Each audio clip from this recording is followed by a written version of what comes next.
আসসালামু আলাইকুম গাইস, কেমন আছেন? আশা করি ভালো আছেন। তো আমার এই ভিডিওটা যারা দেখছেন অবশ্যই আমার ভিডিওটি নাটেন অবশ্যই দেখবেন, কেননা আজকে এই যে সৌদি আরব আসলাম বিগত 5-6 বছর ধরে আমাদের ফ্যামিলি কি আছে কি না নাই অবশ্যই আপনারা জানেন না।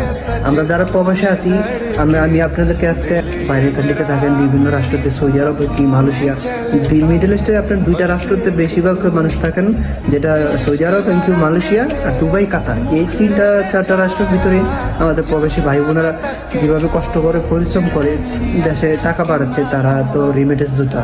তো ভিডিওটা আপনারা যদি দেখেন স্কিপ না করে পুরো ভিডিওটা টেনে দেখবেন। আমি বোঝাতে চাই যে আমরা যারা বিদেশে আছি, আমরা 5-6 বছর, কেউ আছে 10 বছর, কেউ 20 বছর, আপনারা বিভিন্ন গণমাধ্যমে ফেসবুকে ইউটিউবে দেখতে পারেন যে একজনের স্ত্রী, বেশিরভাগ প্রবাসীর স্ত্রী চলে যায়। আমরা এই ভুলটা তো না করি, অবশ্যই আপনারা এই স্যাক্রিফাইস করে আমরা বিদেশে আসবো। যারা মধ্যবিত্ত ফ্যামিলি অথবা দরিদ্র ফ্যামিলি, তারাই আমরা বিদেশে আসি। আর আমাকে যারা চিনেন অবশ্যই আপনাকে কমেন্ট করে জানাবেন। ভাই যদি আমার কথা ভুলে থাকে অবশ্যই ক্ষমার দৃষ্টিতে পুরো ভিডিওটি দেখে যাবেন। আমি যেই কথা বলতেছি যে আমরা এক একজন যদি টাকা কামাই, মানে 5 বছর কামাই, 5 বছর যদি আমাদের বেতন 800 টাকা হয়, অবশ্যই আমরা এই চেষ্টা করি যে আমরা ফ্যামিলিটা কিভাবে আরো 200 টাকা বেশি পাঠাবো। এই ভুলটা করবেন না। 800 টাকাটা তো বেতন পান, আপনি 500 টাকা দেশে দিবেন আর 300 টাকা নিজের কাছে রাখবেন। 200 টাকা যদি খানা হয়, 100 টাকা প্রতি মাসে রাখবেন।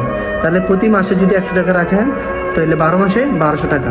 আপনি 5 বছর করেন, 5-12 60,000, মানে 60, তাহলে আপনার কত হয়? 6,000 টাকা হয়। এই 6,000 টাকা কিন্তু বর্তমান বাংলাদেশে 2 লক্ষ টাকা হয়।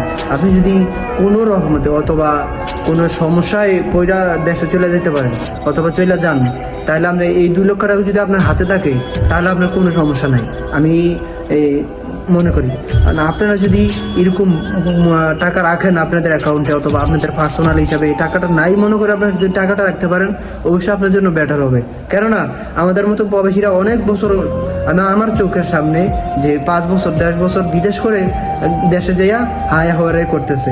বাবা ছেলেকে জায়গা দেয় না, কেন? 10 বছর বিদেশ করছে, ছেলে এখন একবারে চলে গেছে। বাবা কি বলছে যে তুমি তো টাকা দাও নাই, 5 বছর ধরে আমাকে কোনো টাকা দাও নাই। তাইলে যে ছেলেটা এই 5 বছর যে টাকা পাঠাইলো, তার এটা কি প্রমাণ? আমার চোখের সামনে ভাই, আমি যে একটা ব্যাংকে কাজ করি, যেমন আমাদের প্রতিদিনে এমন একটা লোক আসে যে আমাদের স্টেটমেন্ট দরকার। আমি বলি যে কেন আপনার স্টেটমেন্ট দরকার? বলে যে ভাই ফ্যামিলি থেকে বলছে যে আমি টাকা দিই না, অথবা আমি টাকা দেয়নি এতদিন, আমি কি করছি। তো কথা বুঝছেন? আমার এই ভিডিওটা যারা দেখছেন অবশ্যই স্কিপ না করে পুরো ভিডিওটা দেখবেন। আমি আপনাদের উদ্দেশ্যে নতুন নতুন ভিডিও দিতে চাই। যদি আপনাদের ভালো লাগে অবশ্যই আমাকে কমেন্ট করে জানাবেন। যদি আমার কোনো কথাগুলো ভুলে থাকে অবশ্যই ক্ষমার দৃষ্টিতে দেখে পুরো ভিডিওটি দেখে যাবেন।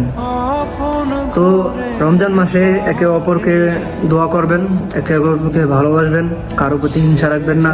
অবশ্যই আমাদের ভাই বোনেরা প্রবাসের মাটিতে কার কোন সময় মৃত্যু হয় আল্লাহ পাকে জানেন। যদি কোনোদিন দেখা হয় অবশ্যই দোয়া করবেন। আমার এই চ্যানেলটি এবং ফেসবুক পেজটি আছে ডিবিসি নাজমুল হাসান SS। এই চ্যানেলটা যারা সাবস্ক্রাইব করবেন এবং ফলো করবেন, আপনাদেরকে অসংখ্য ধন্যবাদ এই চ্যানেলটির পাশে থাকার জন্য।